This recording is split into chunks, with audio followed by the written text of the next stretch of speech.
Hi, my name is Susan Page. I'm a lawyer in Albuquerque, New Mexico, and I'm recording a series of videos that are about general ideas about how the law works for people in New Mexico who don't have lawyers, who either can't afford lawyers or don't want to hire a lawyer to represent them.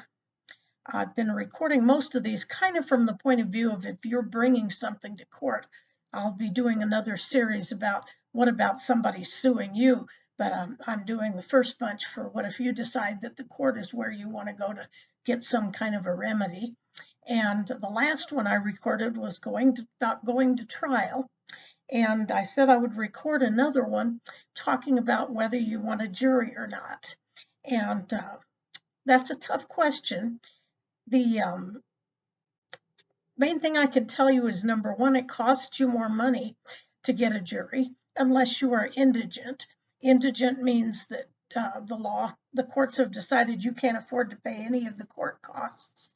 And part of those court costs is the cost of getting a jury to come in on your case.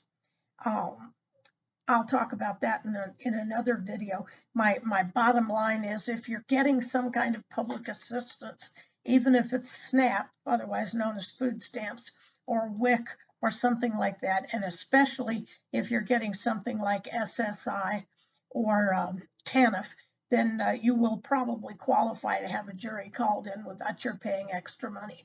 But if you're like the rest of us, where you're making actual cash money from something, I get mine from my pension from the state, then you won't qualify for that and you'll have to pay an extra fee to get a jury called in because it's expensive to call everybody in to listen to your case. The thing I would say about picking a jury and having a jury is that in my experience, it can be very unpredictable what juries do in cases.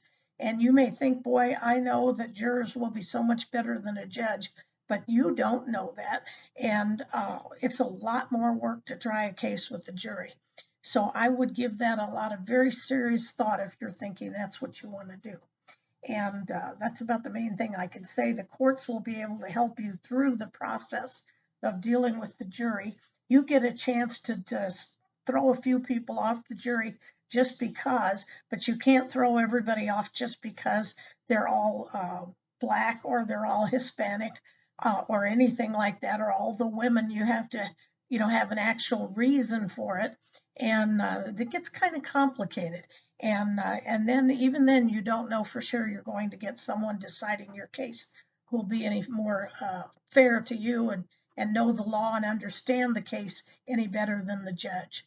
But it's a possibility in some cases, and I'll just leave it at that. And I'm Susan Page, and this is what I know.